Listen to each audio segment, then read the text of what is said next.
And so I've had experiences in the past. So my phone, when I was in Paris in 2020, got pickpocketed.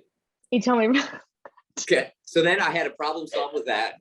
But that was just my phone, and I had my iPad on me. So I went to a cafe, got on Wi-Fi, and then like did what I needed to do.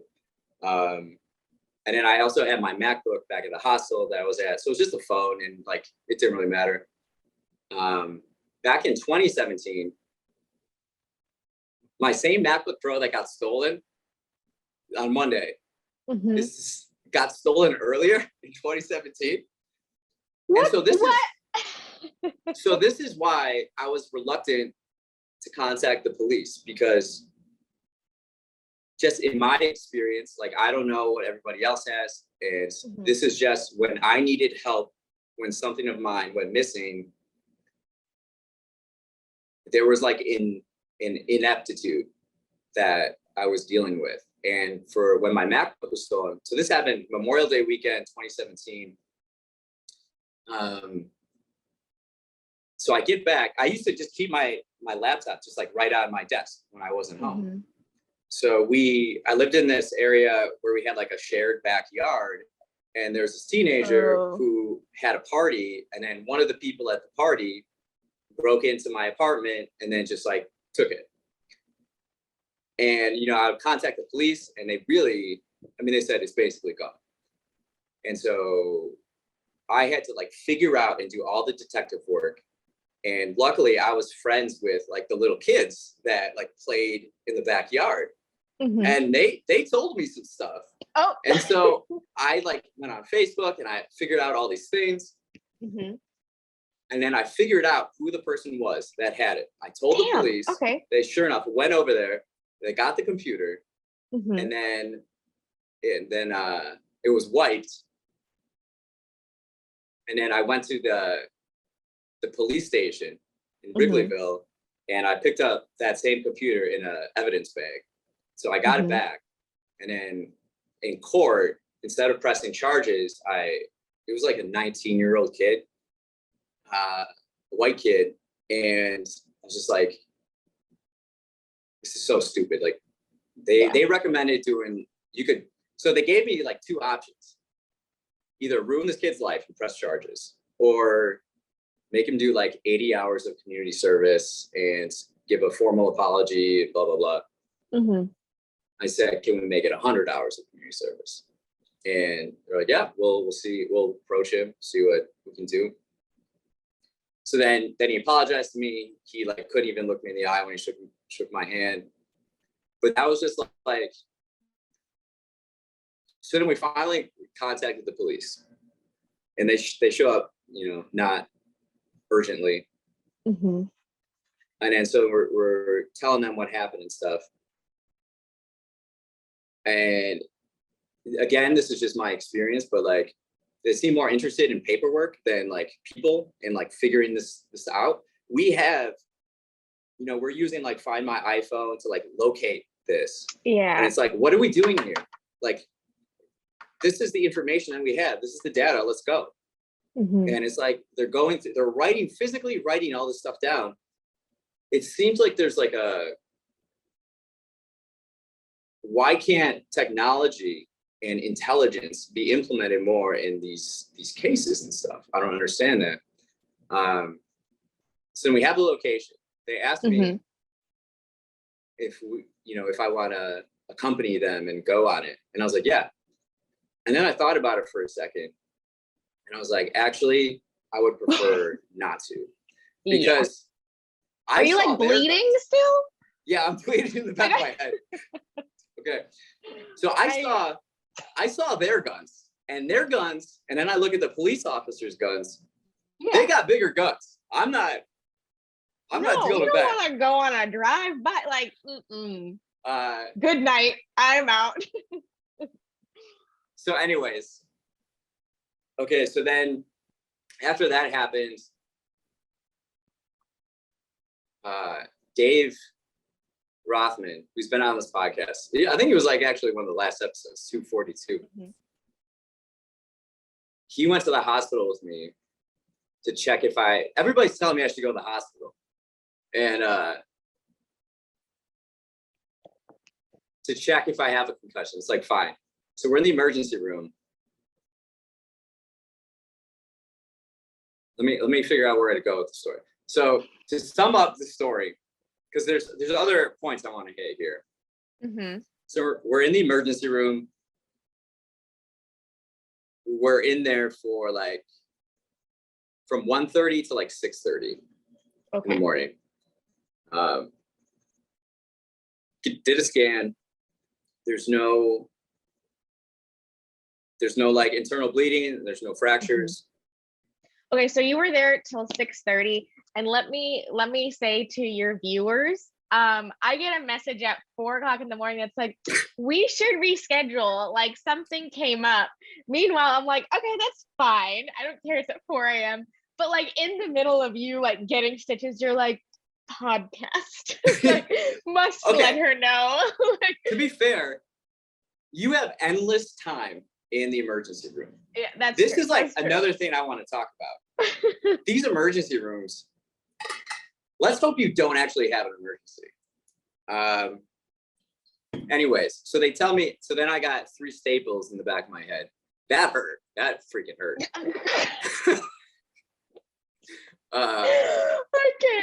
I can't believe this happened to you, Rich. And has happened to you, like not like the jump, but like you like lost, or like your MacBook has gone missing, your phone is.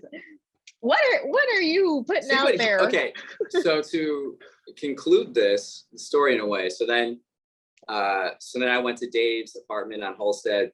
He lives in Boys Town. We walked there. I slept on a mattress for 4 hours, and then went back to my apartment. So my keys were in my bag. So then I talked to the like the building manager, and she hadn't met anybody that experienced this, but all this kind of thing is happening, and it's on the local news a lot. Okay, like but same group, or like in general. So teenagers are either using stolen vehicles or whatever. They're coming to like wealthier areas, and they're picking off like solo walkers. Oh, and taking all their stuff. And then in a hospital, the first person who I did intake with, he said they've had the same incident every day he's worked so far this week. And then talking to the other doctor, he's saying, yeah, this has been happening all week. So this is something it's not an isolated incident for myself. It has happened. It happened before me. It probably happened, Tuesday. It'll probably happen again tonight, and it will continue to happen. I asked the doctor, like, what does the city do about it? He said, nothing. So nothing's happened. And then since then, yesterday it was like really tiring. And so I think I'd asked you to record at 6. Yeah, I was like, yeah. Anyway. So that's why I'm on my phone right now. A new phone. I got a new phone. I want, bartending. I have cash on me, so I was able to just like pay cash with this one. This other one, like more storage. The 256 gigabyte, they needed a credit card, but all mine got stolen, so I didn't have that, and I couldn't pay cash on it, and it would take days to get here. And I was like, I got to record with Kat, so I need this phone. Like lowest. Okay. I understand. No, I can. No, I'm kidding. But I can problem solve, and I have like backups. So like, as far as if you ask anybody has a phone nearby you, and most likely a computer. Let me go back to when this first happened, and now I'm at the restaurant and I'm with other people. So this event happened. This experience happened. You don't want it to happen, and it's pretty extreme.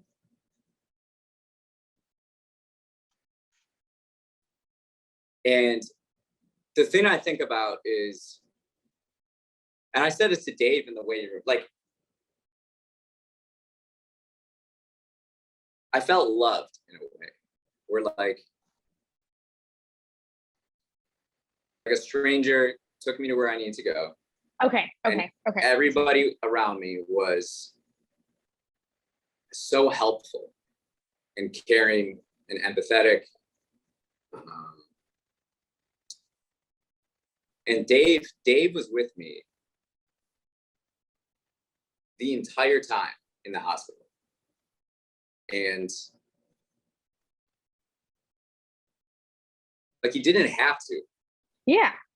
But what he was saying, so like, the reason Dave and I are so close is we're very similar. We're kind of psychotic in a way. He's probably more psychotic.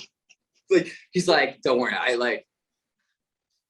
I sleep 2 hours a night. Like, I'm like working. I have terrible sleep. It's like, it's not a big deal, whatever. So he's taking like, while I'm in the hospital, he's just taking like smoke breaks outside. And he's like, the best. Yeah. They need a bar in the hospital. I don't understand why they don't have that. You know, a lot of people are going through emotions. A bar would be kind of nice, but that would be sick. But he was with me, and like, the main thing was I didn't want to be alone. Like, I just didn't want to be alone. And Dave and I have like the greatest conversations. You get like a sample of it, a taste of it when he's on the podcast. But like, we talk about so much stuff, you know, like, and this was a great opportunity because here he's stuck with me and he has to answer all the questions that I have. And I kind of take advantage of it. And so we talk about life, we talk about society, we talk about so many things. I open up with him, like, of like all the people I know, I probably open up to him the most. And we probably saw like 10 different people. We were just getting shuffled around to rooms and waiting rooms, things like that. And when we were waiting for the Staples, I was like, you know what I keep thinking about? 3 people came at me with guns and asked for everything I had. And I said, no. Like, what the fuck? What? You got some like balls, dude. Like, that is stupid. Yeah. Well, you couldn't, like, I don't even know where you, like, I don't even know. Like, yeah, it's kind of like haunted me now. Like, what? But in a way, I mean, obviously it makes a great story because you're still here. But like, I do love that you said that you felt loved. Like, to be able to turn it on its head like that is like super important. But okay, so like, how do you feel now? Do you have a sense of like urgency, you know, or like, I had a near death experience, like where are you now? Are you still a little traumatized to go out? Like, yeah, I'm still processing it. Like, so this happened Monday. So yesterday, it was good that we didn't record. I was exhausted because I got like 4 hours of sleep, and then I'm still like figuring out all this stuff. Didn't really eat. It was hot. It was like 95 degrees. I go to T-Mobile, and to get anything done, I need ID. I obviously don't have my driver's license. So I walk back, which is like, I don't know, maybe 3/4 of a mile back to my apartment to get my passport. I renewed my passport this summer. So, very nice, very nice. So then I went back, and then just getting keys, and then getting a new phone, and then going to the bank. And then I went back to the spot. Like, find my iPhone, it shows like where it is, and it's like still there, I think, or somewhere. So I went back to check it out.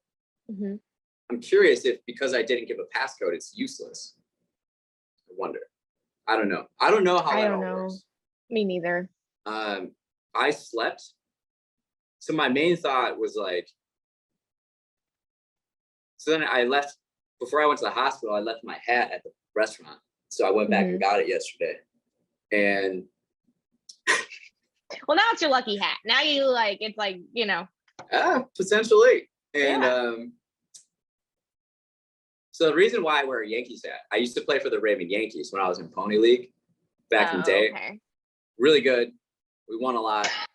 It's also Really good. like, all right. so I bought this hat at MoMA. Oh, You can okay, see okay. it. So it's The kind of like a Museum of fake, Modern Art. kind of like a fake Yankees hat. I don't know what that means.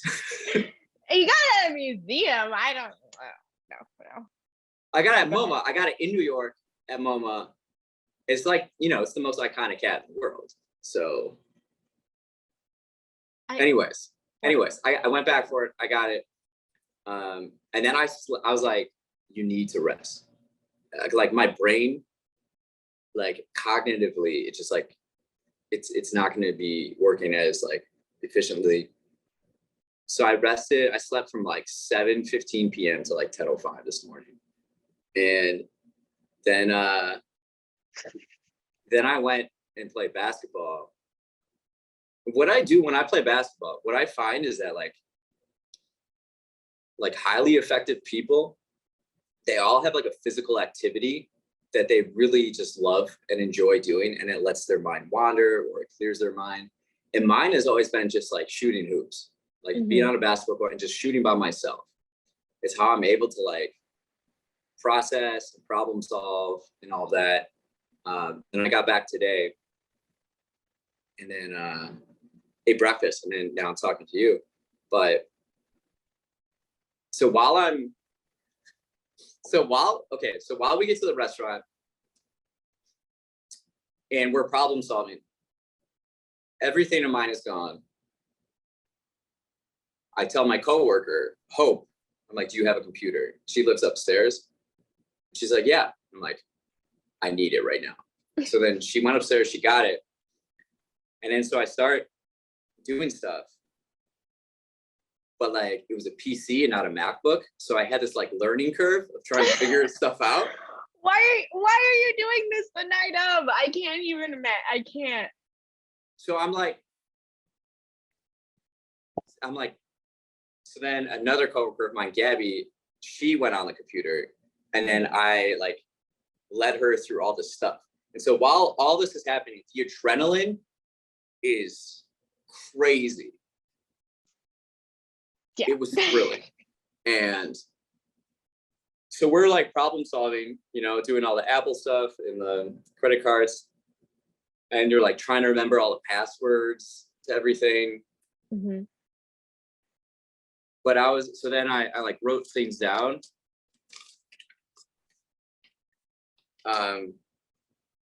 So like I said before, like the blue notebook was the biggest disappointment. That was that was why I said I can't do that. But in the heat of a moment, this thing lasted probably 30 seconds, maybe, right? Yeah. This whole interaction. They just want electronics and get out of here, right? Mm-hmm. They don't want me talking. They in fact told me to shut up multiple times. But God bless. I wanted that freaking notebook. So the interface of using a PC instead of iOS was rough. not great. But so this is, I was pretty proud because this whole summer, if people have been listening to the podcast, I've been really working on my systems and processes. Mm-hmm. Systems and processes and being organized. I think that's like the difference in like being great and just like being very good. So I've been really focusing on this stuff, and we have stuff on the podcast, but I have like hundreds, possibly over 1,000 audio recordings that are all just like private and everything.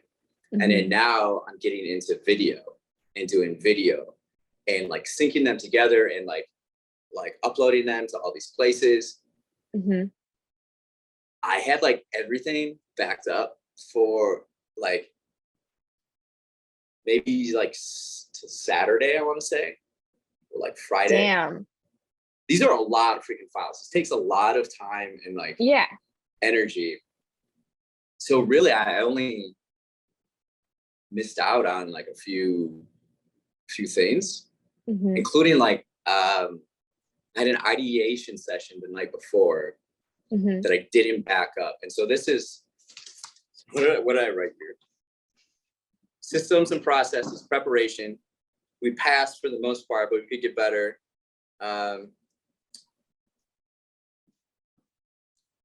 My password process needs to get better. It was basically like a test of what I've been working on this summer. I passed, not with the highest grade, but like I passed. You passed. Yeah. And now it's like, this is what's really bizarre to me. It's like things I think happen. So I have to be very aware of what I'm thinking. So yeah. So right before I left on that night, the blue notebook, I had it in my hands, deciding whether or not to put it in my backpack. And I thought, man, I really gotta back this up. So now, besides my like files, I have to back up all my physical things too. Like take photos of them and then upload them. Like do that. I'll show you this real quick. Hold on. Go.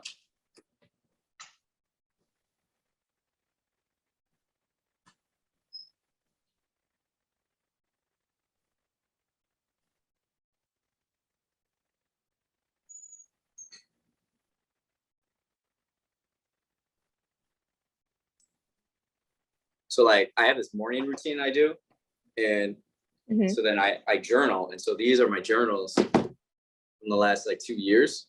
This is from like April 2020. So it's like going back and taking photos of each page and uploading them in like an organized way. And that's what I need to do next. Because like physical stuff can be taken. So it's like backing up all these things. That's what I'm really focused on. And like the electronics part. So my MacBook Pro, I took into the Apple store a week before to wipe it clean and start all over. Okay. Because it's like 10 years old. And the guy I was with, he was looking at the like statistics charts and like usage. And he's like, bro, you're asking way too much out of this computer. I'm like, yeah, I know, but I just need to hold on. Just please. Oh, no, I did the same thing. I had a 2014 and I took it in like 2 years ago, I think. And they were like, yeah, we can like rewire whatever we need to for like a cheap price. But then in like 6 months from now, you're going to have to buy a new one anyway. Cause it's vintage. I was like, oh my God. Yeah. So I understand. So like overall, and then like Dave was asking about this so like I was saying about like things happening that I think.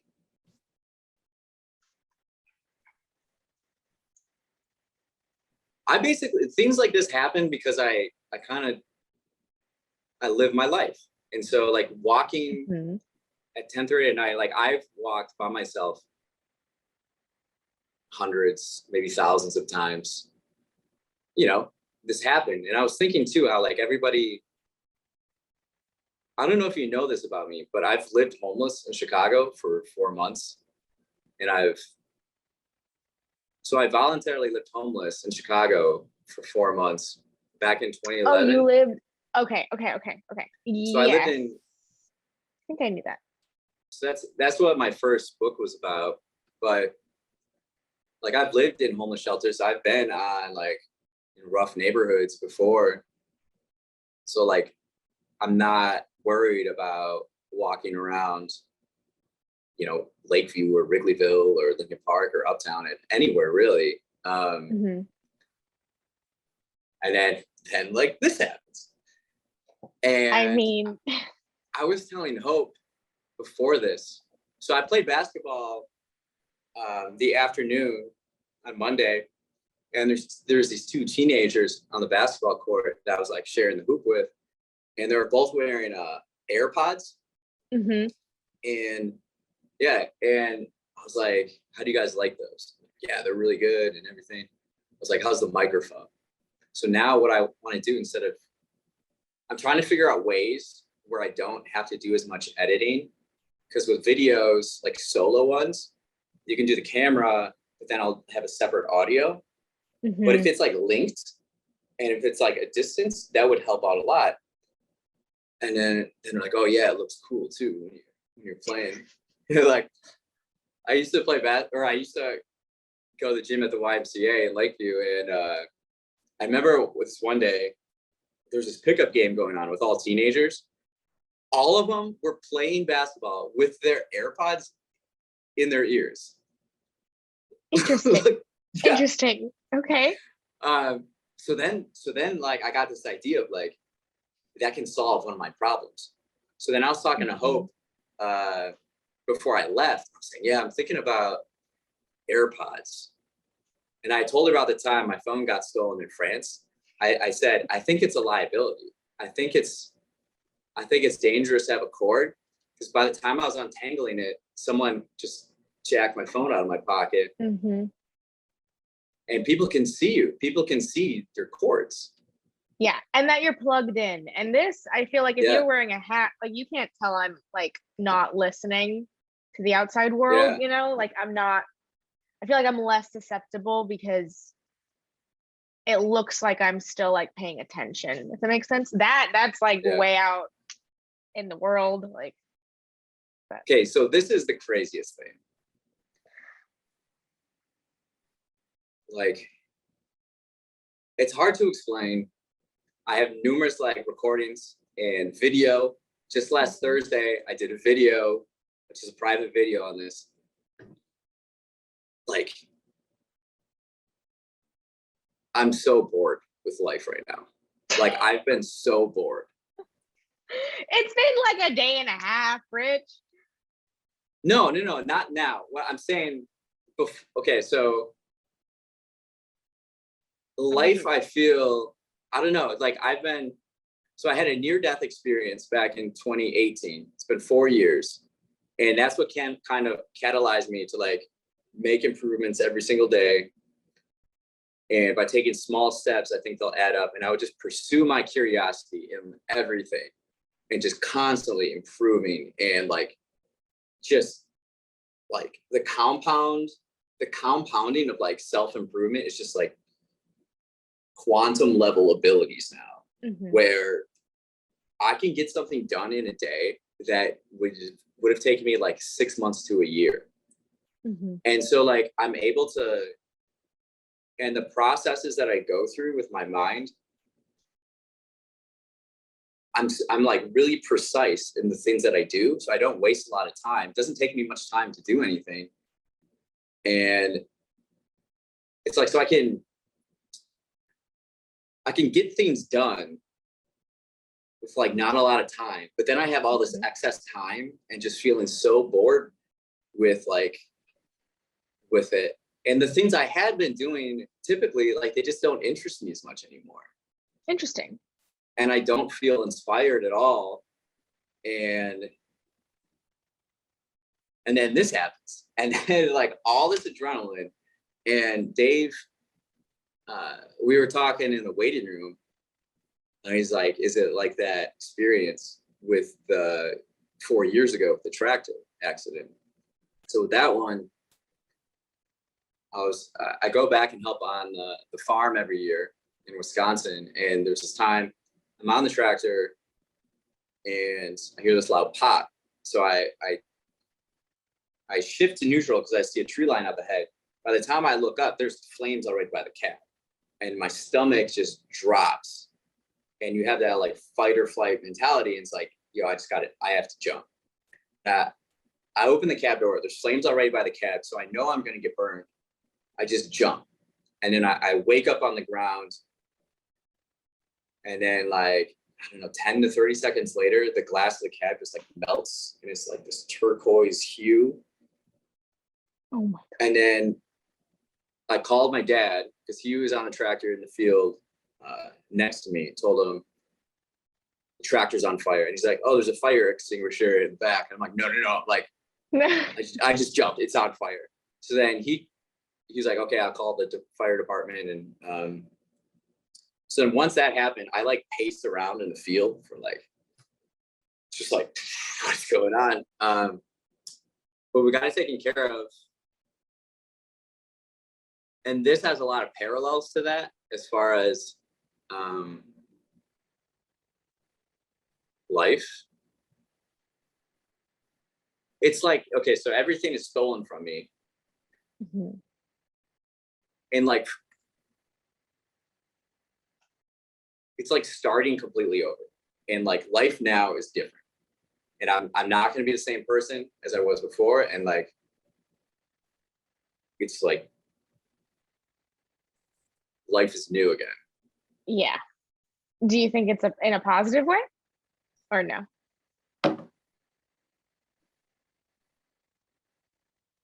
Some way? It's definitely in a positive way. Okay. Like I was telling Dave before this, like days before this, I just feel like the last 4 years I've done all I could do, and it's just kind of boring. And then like it feels like now the training wheels are off. Like it's like now, what are you gonna do with all this knowledge and stuff? Like it's more about now, like individually putting in all this time and improving. But like it's like lonely if you don't like share that with other people or work together more to like do stuff in like an organized way. And that's what this kind of feels like, I would say.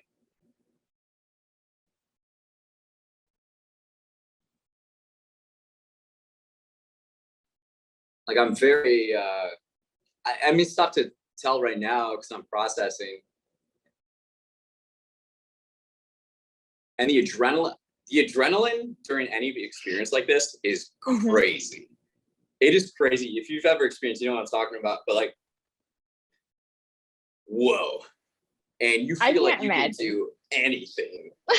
And that's what I'm probably going to do. It's like whatever I want to do. Yeah. And there's literally nothing stopping you except your mind. And now my mind is more like, I think a big part was, I've been thinking a lot about this, is how I don't open up to people. And so like no one really knows who I am in a way, which is, it is what it is. But I think a lot of it has to do with, I don't know, culture where growing up in the Midwest as guys, we just like never really talked about feelings. And I'll go back, I'll hang out with my friend, and he'd get a few beers in him, and then he'll like ask me, did your dad ever tell you he loved you? Like stuff like that. And it has become clear to me that not opening up myself more to other people in the world, I'm missing out on opportunities, and I'm like hitting a ceiling or a wall. So it's been like contemplating that and try to get better that way. Like I don't share a lot with anybody, or and so I've been thinking a lot about that. And then I don't ask for help ever really. But here, when I needed help and I asked for help, I got it. People are good. That's what I like to say at the end of the day, And like with Dave, we were having this conversation at the hospital, and I think it's so interesting how everybody's different, and everybody they all have different things to give, whether it's skills, whether it's financially, whether it's just being by somebody and having that presence. Like there's so many ways to give. It's important to figure out yourself and like how you can best give to people, Um,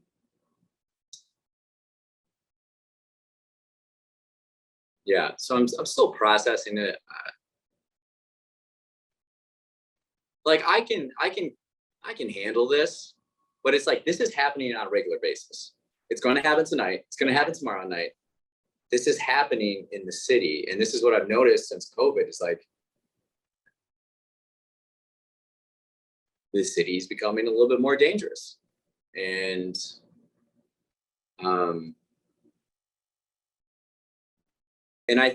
not going to go away. I think we're living in a really wonky time right now, where we're probably going to hit a recession, just because like so many things are off and trying to find themselves.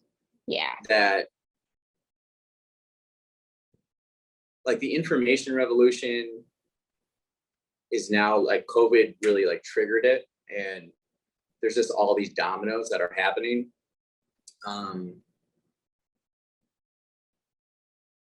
One of my biggest questions was like, I wrote this down, is like, we should really ask why this is happening. Like, it isn't good that young men in our communities are doing this, right? And it goes to the question I'm trying to solve most, and that I'm like dedicating my life to figuring this out, is like, how do we create empowered, strong communities digitally and physically in the 21st century? There's so many things, the internet, and just so many things are in flux right now. And I feel like as a society, we're just not doing a good job of handling it. We could do better. So that's why I talk to physicists and biologists and engineers and people that work at NASA and artists. It's like, how can we use our minds in nonlinear ways to create solutions for problems? By thinking linear, nothing gets done. So we have to like always be learning and asking these questions. You know what? When so I get emails from where the individuals are trying to spend the money, like on the credit cards. Tried 8 different times to buy Xbox points. Damn. Like video games. That's stuff. Wild. Yeah. Yeah. Interesting. All right. Yeah, I got 8 emails from. Was it a big number? Was it like they're trying to buy like $20? Like, no, it was like $24.99, $19.99, $4.99, $4.99, $9.99, like those numbers. Interesting. That's kind of wild to me. But I mean, to do something that extreme for just Xbox stuff. I mean, there must be really desperate, you know? I mean, to like go, I mean, and you said that they were scared, so maybe it was like there's a bigger issue of like, are people telling them to do this? You know, like we're all scared. I'm scared. Yeah. When, you know. Or I mean, or and no one wants to shoot anybody, especially when you're like a teenager. Yeah. I mean, maybe it was like a peer pressure, and that's why they look scared, because it's like, hey, or pain related, or I don't know, something. But this goes to like a larger something. I view cities as are big ecosystems. Cities mirror nature and biology quite a bit, where if one part of the body is suffering, the rest suffers. So if you look at a city, there are areas in the city that are suffering. So as a whole, the whole city is going to suffer from this. And it's like, how can we be better? How can we help each other more? Those are the questions that I'm curious about, you know? I don't know. I think I mean, I like what you said. It's like that the city is a small like ecosystem. It's like a microcosm, you know, of humanity. It is. And I mean, I think it starts small, you know.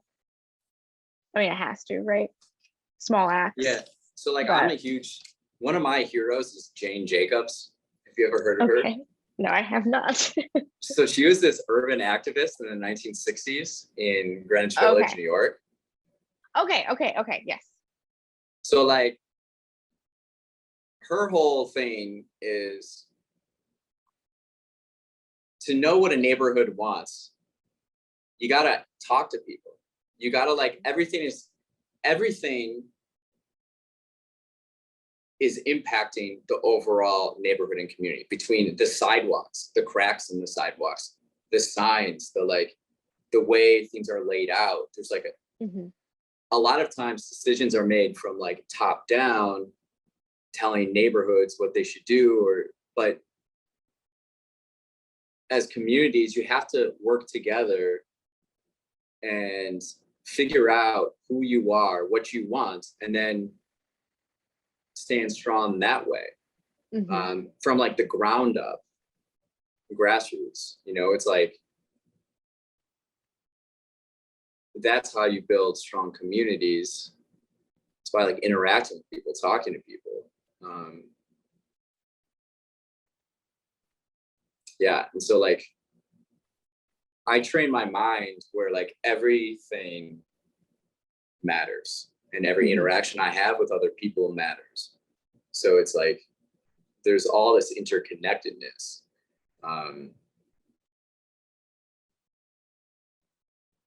There's like Dave and I were just talking in the weight room, and it's like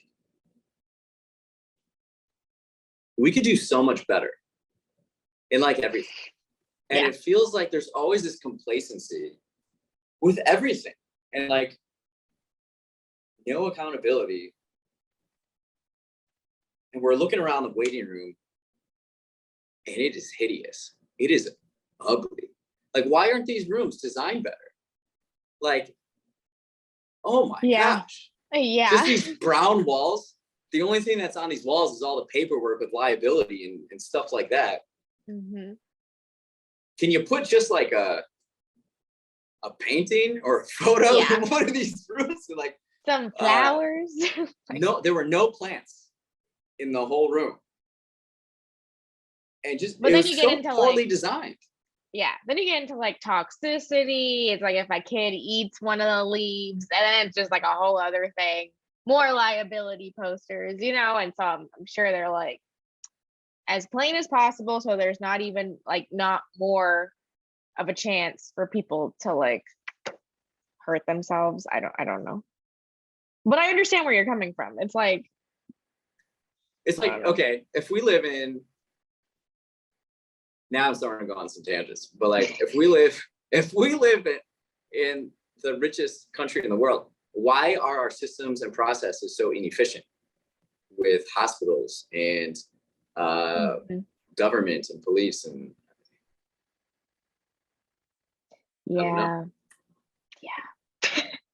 That's it seems a like whole people, can of you know how much paperwork, like it seems like it's all just pushing around paperwork. I mean, and maybe you had to have this experience so that you can like go out and change it and like start the change, maybe that was like that's like your call. I don't mean it to be like funny or anything, but I'm being serious. Like, yeah, I know. Well, I've been trying to figure out what like the next steps are, because like I said, like training wheels are off. So it's like the boredom is like suffering. It's not fun. And the boredom too it comes from not opening up. I've felt more alone in the last 8 months than ever. And loneliness kills people. Loneliness kills people. And it was a good experience to like see that I'm loved. And maybe love is just something we need more in the world, perhaps. 100%. 100%. Yeah. But I mean, that was another thing that you needed to see. It's like that you needed to see that you do have like a support center, or like a support system. That's huge. But when I think about love, it's not about like words. And I think that's where like society is getting all confused now. like I see it in actions. And when we talk about, like when my friend, he'll ask me like, did your dad ever tell you he loved you? I say yes. And I didn't really like it. I like, why do you got to tell me? You've shown me this entire time you've been alive. Words to me, like love, just saying it, it like dilutes it. And the actions that people take and the behaviors. Words are like, words don't mean anything. Yeah. So when people say like, you know, wear a shirt that says love and stuff, it's like, but what are your actions? What do you do on a daily basis? You know? So acts of love. But then again, words help too. So I don't know. I mean, they just reinforce it, right? Yeah. Yeah. But anyways, like, I don't know. I think about those kids. They're probably going to keep doing it until they get caught. But I think this goes to a bigger thing too, is that's these electronics. That's what people want. That's what people can flip very easily. So organize your life in a way where the chance that an interaction like this happens, you have no problem just giving electronics over. They're replaceable. I got a new one within a day. It's not worth anybody's lives, but that's where the world is headed more. Is like everybody's online, everybody wants screens. It's in high demand. So hey, like, be aware of your surroundings and don't be like me. Just give up the electronics. Just give it up. Just say go ahead. Just say go ahead. But it's the notebooks. It's the note. But now I know how I can get better. And now with this experience, I can improve and get better. And I've taken notes on what I can do, and you know, moving forward, life is different now. I don't know.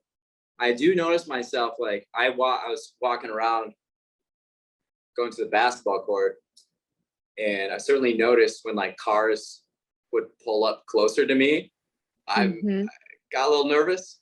Yeah. So there's gonna be a stretch of time here where, you know, I'm gonna be jumpy. But do you ever think about if the guns were loaded? I don't know. But they didn't shoot. And I realized that. Like I saw they were scared and they had plenty of opportunities to shoot. Yeah. Including shooting at my feet. And once they especially didn't shoot at my feet, that's when I ran. I don't know. Stuff like this is happening. And it's going to continue to happen. People just got to be more aware. For sure. Because that's what's valuable. It's like easy.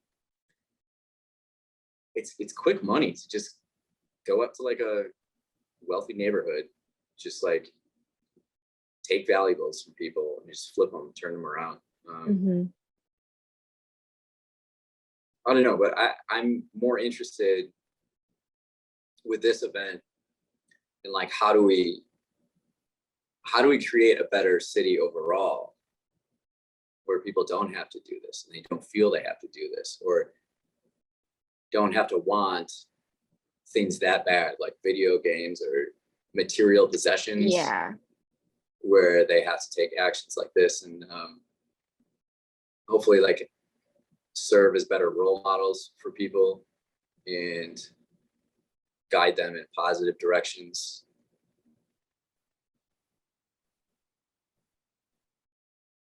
Something we're kind of closing up here. We've been on for a little while, Hopefully I have enough battery in this. This is Oh. I don't know. Something I'm curious about though is like probably why, I don't know if the teenagers lived in these neighborhoods.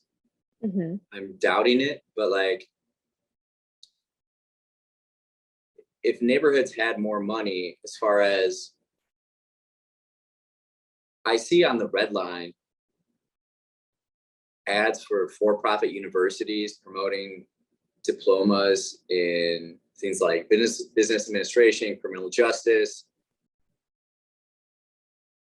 and they're targeted at lower income individuals.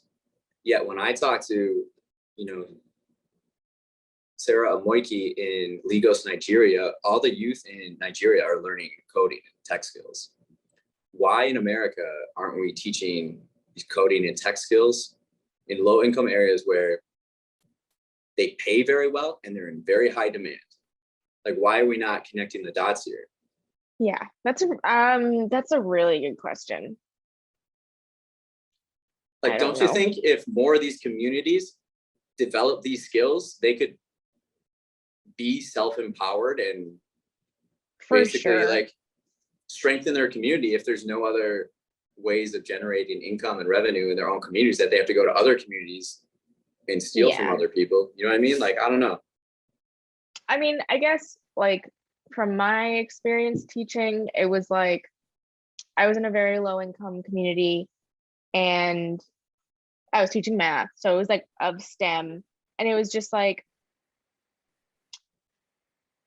how can I teach these kids who are coming from homes that have like dirt floors and who are like, they're just struggling to get like food on the table? So it's like they don't care about the quadratic formula, you know what I mean? So I think it's like the balance between like, okay, we need to teach kids that like STEM and education is really important and they need to have a drive for it, but at the same time, they're worried about other stuff. And so and maybe in other countries it's different, and so they're like, they see the path of like, okay, if I pay attention and I learn to code, then I'll be able to get a job and feed my family. And I feel like here maybe it's harder to see, and that's why like there's no drive. So it's really coming down to like family in a way.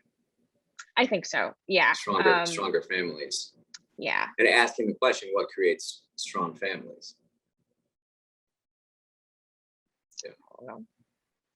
It's hard. It's like generational, like. Yeah, because it's not isolated. Like,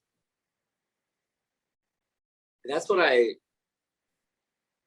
really bothers me about like society right now, is like there's all these like surface level discussions. No one's actually willing to go deeper and understand it. Like this incident right here, there's so many reasons why this happened. But all we're looking at is that it happened. Like, for sure. Yeah, there's like a million, like, it's like it stems and then it's just like, it's a snowball effect of like, once you start thinking about it, and then it's just like, well, this is because of this, is because of this, is because of this. Like, it's just like, okay, well, how do we fix that root cause? And it's like, it's difficult. Like, yeah. That's why I think it's important for people to be open to just listening to others' perspectives. The more we collaborate, the 21st century, I believe, is all about collaboration and just like working together. And we have the ability to do this. We're doing this right now. You're in Houston, I'm in Chicago. So I don't know. I'm running out of steam here. I'm you need to go take a nap. I can't believe you're standing on 2 feet right now. I got some good rest last night. Yeah, but I would be asleep for like a week after that. You're like solid. I'm glad that you're stapled up. I can't believe that happened to you. I'm so sorry, but I'm glad that you're looking at it from the perspective that you are. Silver lining. Yeah, just keep doing that, because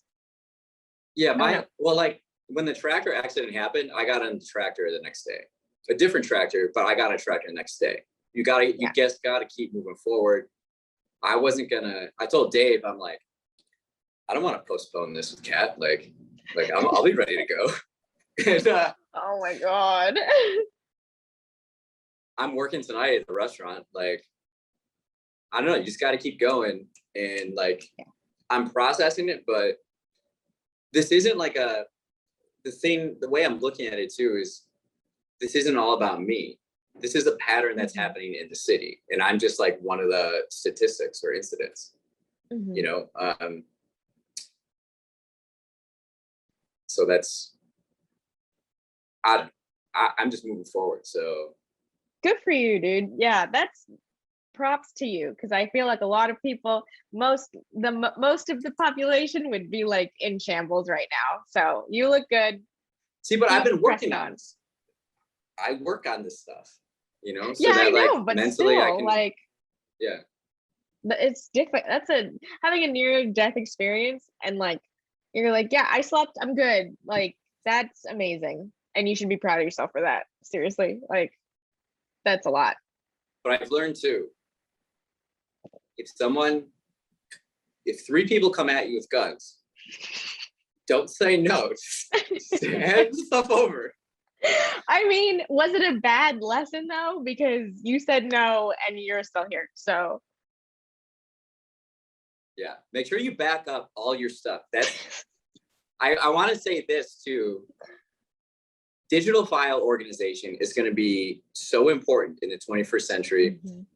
The reason I care so much about it is because, like, sometimes you don't know how to do stuff on your iPhone or whatever, and then all of a sudden, like, I'm missing photos from 2013 to 2017 that are just gone. You just lose them. So if you're not intentional about how to do this, you're going to lose so many memories and important notes or journals. Formulate a practice of organizing this stuff so that you always have it backed up. And then when you're, if you're ever confronted with something like this, you don't have any problems handing stuff over. The only reason I said no was because I hadn't backed up my physical notebooks, you know, and just be prepared, be organized, and develop those systems and processes. There we go. Systems and processes with Rich 101. Yeah, you need to write a book. But yeah, I mean, hey, that's a wake-up call for me too, because I get lazy about backing stuff up. So I mean, I back up most of my pictures, but I just have thousands that I just get lazy. So yeah, it's a good lesson. Complacency. Watch out for it. Leave me alone. Yeah, next time I don't know. I still kind of want to do that episode on Jurassic World. Okay. I mean, I'm down. All right. Just let me know. See you like next week. Okay. Cool. Yeah, I'm like mixed home and at work next week. So. Okay. We'll figure it out. Yeah. This has been another episode of Rich Conversations. Thank you again, Kat. Thank you for helping me process this, because I really haven't taken the time to do it kind of officially, just talk to someone more about it.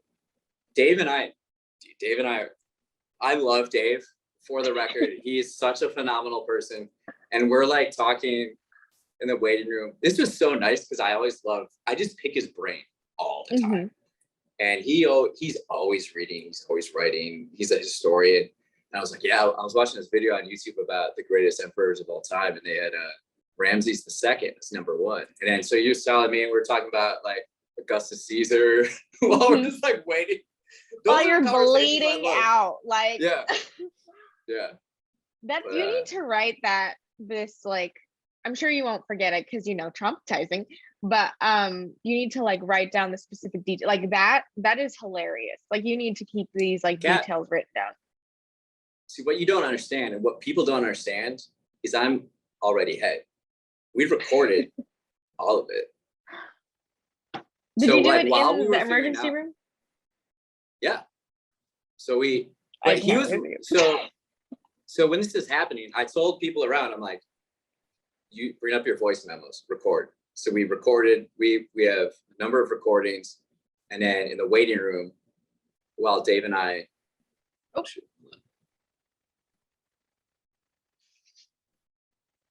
See, this is the new phone. I get all these pop-ups to do stuff. It's like, set this up. You know, you can do this. You know, you can do that. And it's like, shut up. I'm having a conversation right now. Stop popping up. No, in the waiting room, we recorded a few things, but then his battery was at 2%.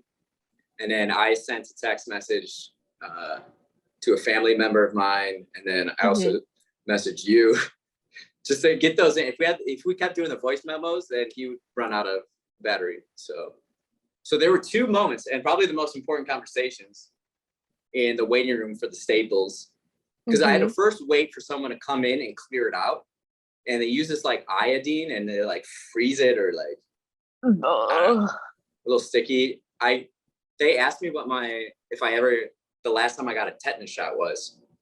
And then they looked back at my records and it was exactly 10 years ago to the day. No way. So they also gave me a tetanus shot. Maybe the thing is off. See, okay, no. They got me in the arm. And I've been bad with needles. I'm always afraid of needles. Okay. And so I asked them how bad the shot was going to be, and they were like, "Getting tetanus will be worse." And I'm like, "Okay." So then I got so they poked me, and then I was like, "Do they improve needles over the last few years?" Like oh my God. I feel like I can handle them better than before, or am I just getting better at getting needles? Yeah. And then they laughed and they're like, "I think the needles are the same. I think you're just a little better." And then your brain goes and you're like, I need to research needles now. Maybe your skin just got the innovation with needles. Oh no. So like, who's someone that, like a medical salesman that you could ask about needles? I don't know. Oh yeah, here's the Band-Aid for proof. Oh, okay. I don't know if that's really high. Yeah. Anyways, you need to start Kat, wearing sunscreen. I put it on every day now. That's what I hated about Miami. When I was in Miami, I don't know. We can talk about this later. I'll let you go, and we'll talk Jurassic World and dinosaurs next time. Yeah. Well, all right. Glad you're good. Thank you. Thanks for listening to Rich Conversations. Thanks for coming on, Kat. Have a fantastic day. You too. Stay safe.